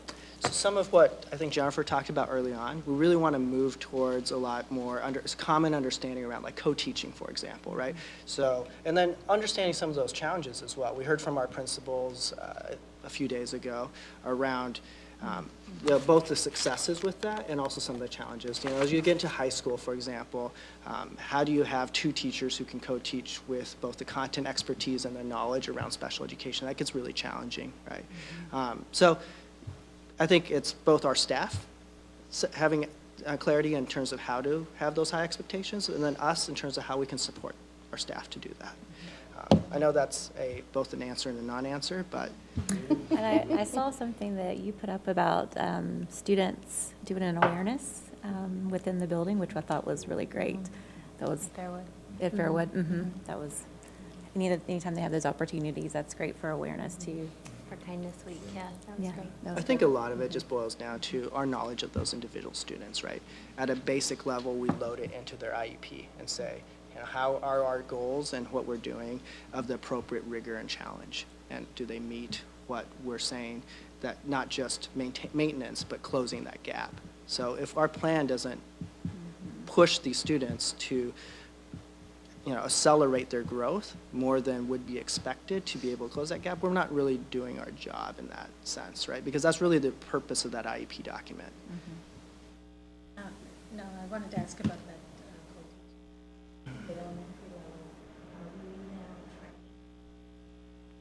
That wasn't a big issue with the Right. Yeah. We have pockets of elementary schools that are implementing that service delivery model. I think that's an opportunity for us to, tap into some of their classrooms and having folks be able to go and watch it in action as well, kind of like a studio. But we certainly are wanting to partner with EL and the models that they're using. I'm more familiar with Marilyn Friend's work with the 6 models. However, I know that we are doing Hattie's work here. And one thing that's really, we were talking about this the other day actually with English learners and having a conversation with Director Williams, and she said, even at the principal advisory with the same question you had, she was explaining that really if you can tap into that one point of contact that does come up here once a month to work on that co-teaching collaborative training, that certainly the skills of the EL point person could then even train those same models with within the building with the general education teachers and the special teachers. But we certainly are going to put together some very a strategic plan or a very thought out plan about how we will put together special education specific so that we can talk about the actual strategies and things that would be more suited for our students with disabilities. But that is something we're looking at rolling out, and I hope that we'll have an opportunity this summer as well, because I know we have a lot of, I don't know how much we've talked about yet. Some summer opportunities, but we certainly we have it in the forefront of our minds to do that training for sure. And I think it would be helpful to kind of make the distinction between the EL co-teaching model, which is, implemented differently than what's happening with inclusive education in terms of co-teaching. Right. We have some of our high schools that just due to, master scheduling and what it takes to ensure that students get the appropriate minutes with their special education teacher, and at the same time are engaged in learning the core curriculum. That is where we see co-teaching happening, and it's still something that we're figuring out. Yeah, their concern was specifically regarding elementary, because I think we've done in the secondary for a while. There are a lot of co-teaching classes happening in the high school level. Yes. Their consideration was. Yeah, I think that's for our EL program, our English language learner program. Yeah, but that's something we want to look at as far, and I'd love to do that training myself because I love doing Thank you. things. This next set of slides I'm going to go over as a collective. It's really around our disproportionality, and then thinking about kind of graduation, dropout rate, and kind of post-school outcomes. So kind of they're different, but they're all related. So the first is, and this is around post-secondary outcomes. Every year, we are required to report on post-secondary outcomes. We make phone calls with students who have departed our school system, and then seek to understand where they are. So in terms of, have they enrolled in higher ed? Have they become competitively employed? Or have they done one of either of those things? And so the first two are, and you'll see the color coding. The first is that within 1 year of leaving high school, they have enrolled in higher education. The second is that they've done that or become competitively employed. And then the third is a combination of different things, right? They've either gone into a training program, like vocational or otherwise, gone to a post-secondary option, or else otherwise been employed. So I like to focus on the third one because really that's the outcome that when we're thinking about goal one, we're thinking, have students post their post-secondary options, have they gone to a option that works for them in terms of competitive employment or vocational training or higher education. So you can see the state target on the right, and then where we have been in this process for the last few years. And you'll see the levers. It says 2016 levers. This data is as current as I could obtain. It's reported through the state. It's always going to be a little bit off because they're waiting for that cohort data to be consolidated. When you start looking at kind of, parsing out some of the trends on this, I think the notable component is that there's room to grow within this. And there are some areas we might want to be thinking about targeting. And so we as a team, we pulled this data pretty recently and to look at our larger trends. And so this is spawning some conversation, I think, both with our transition programming as well as just in general. Like, what are we doing besides just our top program? This next slide is around our graduation rates for students with IEPs. And I put the bars on there. That's what, under ESSA, the ESSA, our state has set a 10-year target around graduation rates, right? So the first, they have that, this is like the second year of data that they've had where they set a bar. And so I just put the bar there to show what the 2018 graduation state target was, both for all students and then for our subset of students who are receiving special ed services.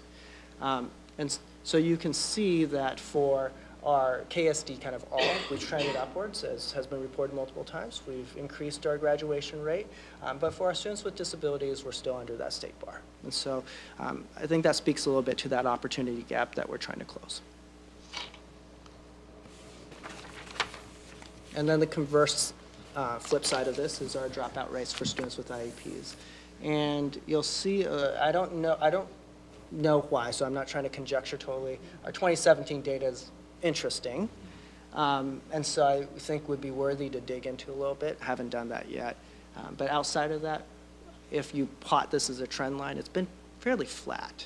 And so that's not, not a judgment thing of good or bad, but, are there opportunities for us to start trending that in a direction that starts moving this downward, right? So what are those hypotheses that we might have, and then what are the actions we might be able to take with this? Questions, thoughts? In general, do you know why, not necessarily the dropout, but why kids aren't graduating? Is it credit attainment, just never got the credits, not time in school? What are the specific reasons? I'm not sure yet. I want to say this is the cohort within the four-year cohort, and so a lot of our students need additional years. And so a student may, a student with disability may take 5 years in high school rather than 4. Yeah. And so that could be an impact there. And they'll track it out to 7 years, so we can take. I did take a real quick glance at some of it, and so I think it might behoove us to also look at the differences between the 4-year cohort graduation rate and like the 5 or 6 year cohort graduation rate. The only thing about dropout, though, those would be kids that did not go to the 5th, 6th, or 7th year. Right. So some additional information would be beneficial in that area. And any other questions on that? So I want to talk about WISM as well. So WISM, and I talk about WISM because as a district of our size, we, with pretty good regularity, get selected to undergo the more intensive process, the site-based and then interviewed process, right? Oftentimes we talk about steps 2 and 3 within that, and that is really the focus because the step 1 to 4 are much more of kind of that procedural process. So 2 and 3 are important for us, both from determination level 1 is great, right? That's the best determination level we can obtain. And then if we aren't, there's progressively additional supports that the state will start providing, which is usually not a good thing. And then, so when we think about this, I like to look at under systems analysis, what are those areas that the state really is looking at? Because I know our community oftentimes asks us, what are we compliant? What does that look like? And this is really the state's indicator of, are we compliant? And the state says, yes, we're compliant overall as a system, which is a good thing. But the compliance, we have to think about compliance as, it's really a reactive measure, right? It's a measurement of what we've been doing, but if you have something that's happening, say, like this IEP needs to be amended, that's happening after the fact. So we get, there's a lot of support that happens, and then we correct it, and then the state reviews it. But the state reviews all these things after the corrections have occurred. So I think there's some opportunities for us, like what are we doing that can move that process a little bit further, like closer ahead, right? So we don't have to do as many corrections before that. The state's really looking at just our outcome.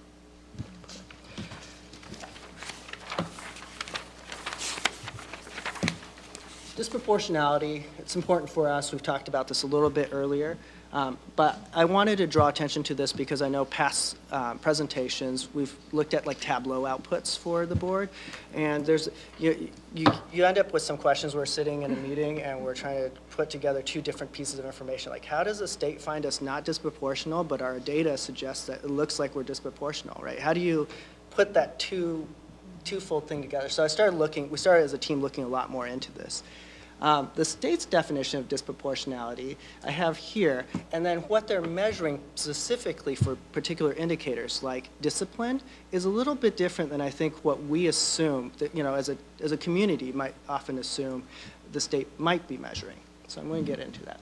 So the state starts looking at a weighted risk ratio, right? They say, if you're above this weighted risk ratio of 2, you're disproportionate. If you're above a weighted risk ratio of 4, we're really, really concerned. And what they look at within this, and I put it in one of the notes, I think, but is essentially this metric that they weight to allow us comparisons between different districts, and they try to look at, does one of these demographic groups, is it more or less at risk of being identified for special education? So that's what this tells us, and according to the state, no, we're not. Then you look at our district data under Tableau, and you immediately look at this and you say, that paints a slightly different picture for us, right? Especially around discipline. And what I didn't show here is if you pull, there's a disproportionality workbook you can find under our grants package, and it pulls for a specific, it'll have a disproportionality around discipline measure, and it says Kent School District is not disproportional. And then you look into what is it measuring? It's looking at suspensions and expulsions greater than 10 days. So that's a different measure than just general discipline, right? And so I think those are important things, like what are we talking about when we're looking at these different things, and what story is that telling us is a little bit different. So I think sometimes when we're comparing data, we need to make sure we're talking about the same data and what it is we're actually looking at. So this lets us know that there's definitely things we need to unpack. Questions? So I want to get really into our support structure. Our support structure, what we've been really messaging to school teams in our community this year is work in a structure that naturally makes sense. If we center around the student and we think, I have a need to address something that impacts the student, the closest within that is going to be the staff who work with that student day in, day out, right? Our classroom staff. And then you go to that kind of school administrator contained within the building, our IEP team, which is really that cross-sectional team that will develop the student's plan. At our district level, we have intersects where we have our program specialists really supporting our teaching staff in the building, and then our administrative core also working with kind of the building-based administrators. Right now, our general support structure is once or 2 times a week at a minimum, our program specialists are intersecting with those school buildings that they support, and it can be more frequent. So if we have specific needs, they're in there a lot more frequently. And then our assistant directors and coordinators are intersecting with our kind of principals, assistant principals, and administrators at least once a month. And what we want to start developing more is, what are those common data points we're looking at and reviewing? What are the questions we're asking as we go that? Right now, the structure historically has been a lot more just general problem solving, right? How can I help support you? Just-in-time supports. So. And one of the things that was really interesting in our advisory group with principals, was that yesterday? Might have been. Yeah, I can't remember now. One of the things that was really interesting, like we kind of, our cadence is, to try to have those monthly check-ins with principals. And most of the principals that were there, quite a few that were in the small group that I was speaking with, talked specifically about they have weekly and bi-weekly touch points. And that was news for me. And I just think that that's just something to point out that there is a responsiveness based on the needs and the requests that come in from our schools. We can't say that we're perfect, but we, with the new team and with the needs that we're seeing, it was really kind of refreshing to hear that when the calls are coming in, that they feel like they have a structure and understand how to get the support that they need.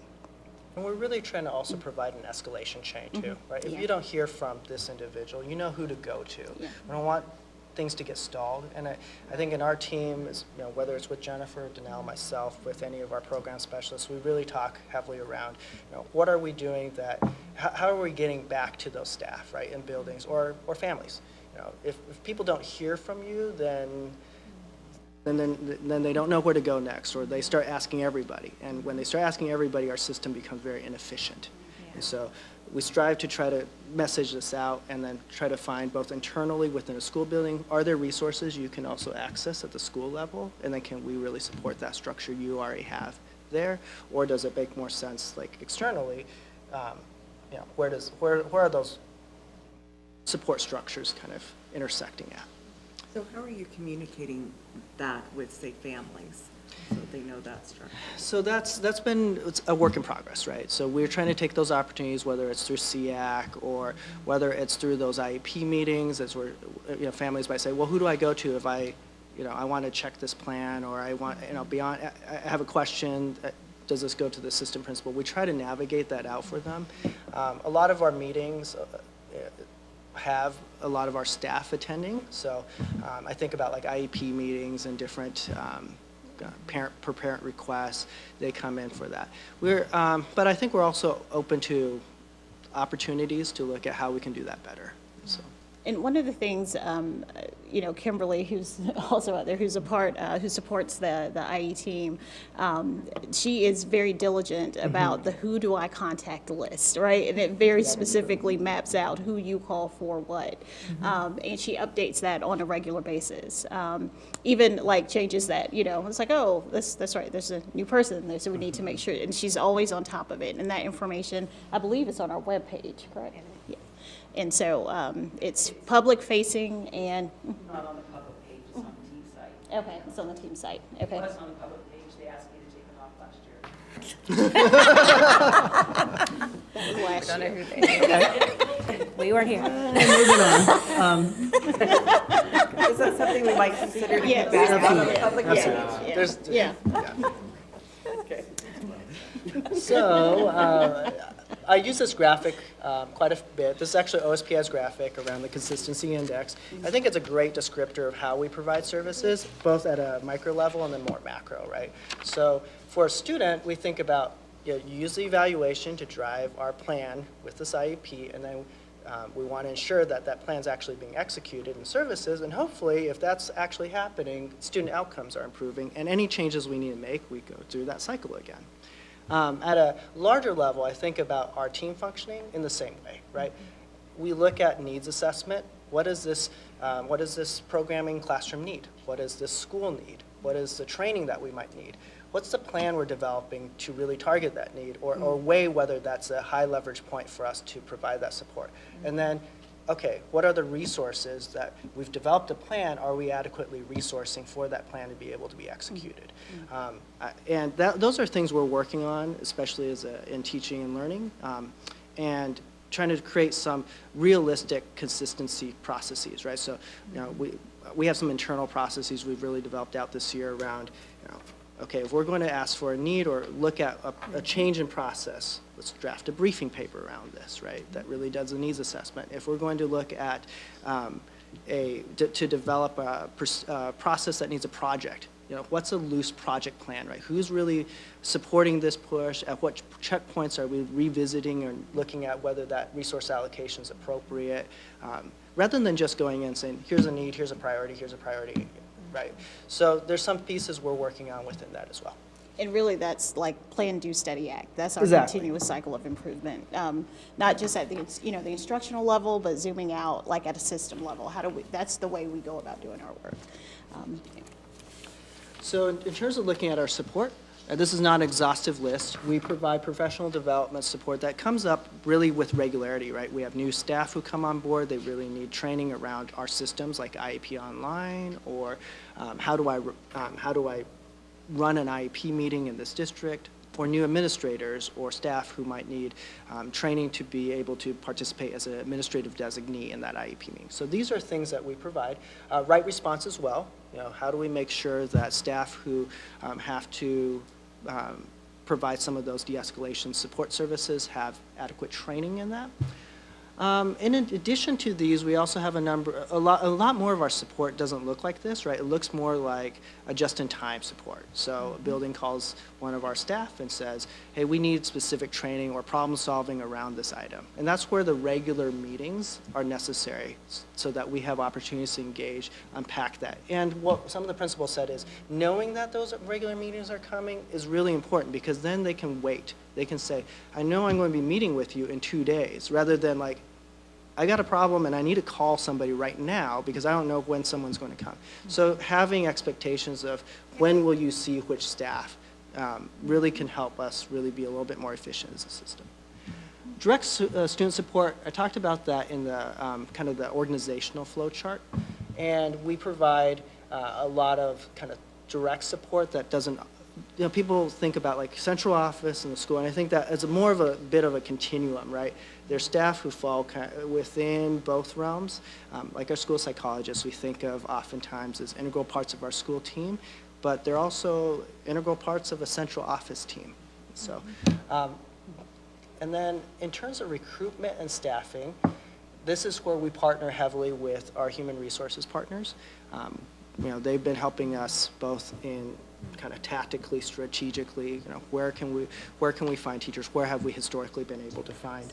And then what are our interview processes? And so one of the things that we're doing is around psych interns. We know that's been an area of need, and we also know our placement for psych interns is high into actual employment with the district. So we steadily increased that pool. And then, yeah, so quick next steps here.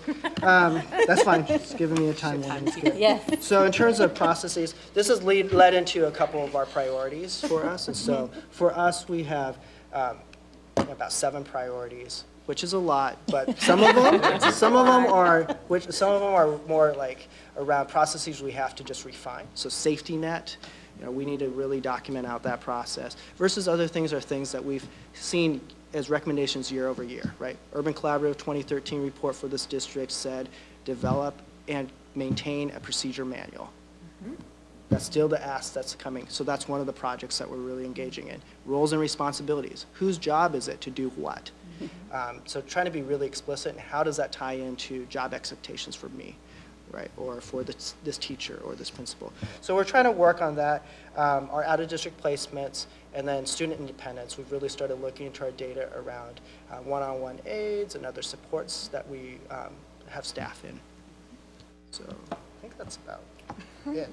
So we know you had the opportunity to ask questions throughout the presentation, but you know, formally give you like this window of time for any questions that you might have. Sorry for the rush there. So thinking about, of course, you know, we talked about disproportionality. I didn't see anything in your PD around bias training, implicit bias training, those pieces. Why is that not there? I think that's a good question. Right now, we've looked at where is what training has been historically offered. So before something gets added or removed, we want to unpack it and say, okay, what is this replacing, or where is this fitting? And so a lot of the trainings that are on there right now have been continuations of what's been in place, and so I think that's something we need to be looking at. I am part of this Equity Council too, so I think those are some of those questions that are emerging. You know, what's our definition around this? What's the work that we can put into that? To that point, we've often said this, you know, our inclusive ed students first are general ed students, and the reality is, that's a conversation we had briefly. We are working with partners, particularly KSD, and the providers to have a broad special learning scope for about what does it mean for implicit bias training, what does it mean for culturally responsible practices that will support each and every student. Because our challenge is not just located within our inclusive education. Right. So that is something we expect to have in place.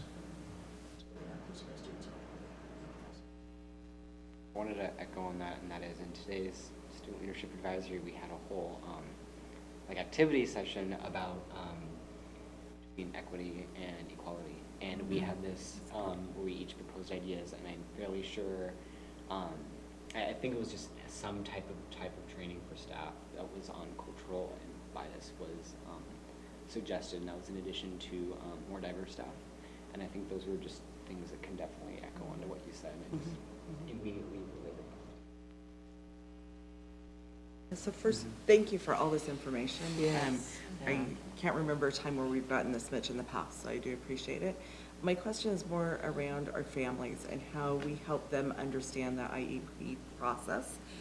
Having years ago gone through it myself, I know I found it at that time very confusing and overwhelming. And so what types of things are we doing for our families to help them understand more about what it is and what to expect and help guide them through the process? Yeah, so a couple things. I think when I started asking, like, where does that information get accessed, right? And how do we provide that? I think SEAC has provided a lot of support in that area. But that's also something we need to start looking at, you know, because when you start unpacking, like, what's the intersect with SEAC and then our responsibilities as a district, you know, it's not, there's a partnership in the community, but there's also responsibilities for us as a team and district, right? We can't load those responsibilities right over to SEAC and say that's all your job to provide that intersect with families. So we're looking for some opportunities. So, you know, I just want to, in one of my one-on-ones with Dr. Watts just recently, we had a conversation about, from a system-wide lens, like what is our parent engagement strategy?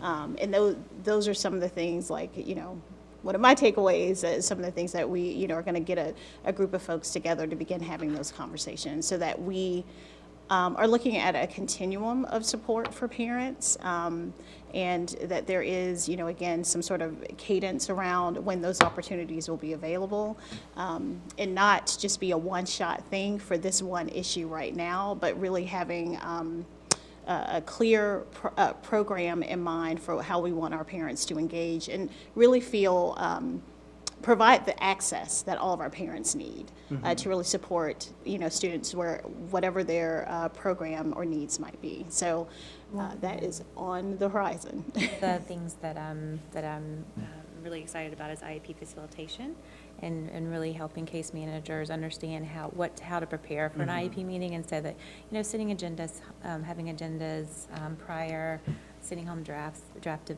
pieces that we can send ahead of time, really having communication with the families so that we can all come and have equity of voice at the table, so that they know, they see an agenda, they know they're going to have pieces within that time frame that they're going to be able to be heard, and their concerns will be heard.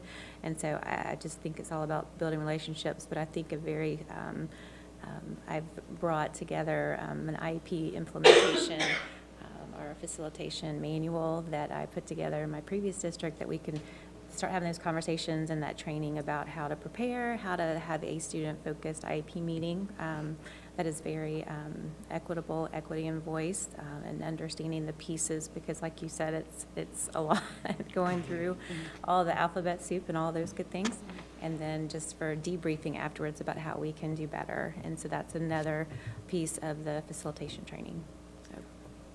So I want to thank Inclusive Education team and even the folks that are out in the audience. And, you know, we appreciate your engagement this evening.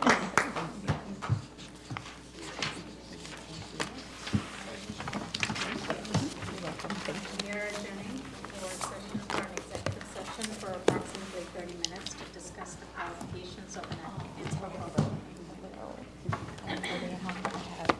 You guys, I'm just going to tell you this cake. This is so exciting.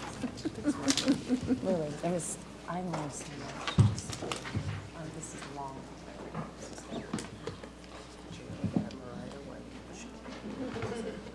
It's UW for it. He's an admin intern. He remembers me. They were all out there like the sea.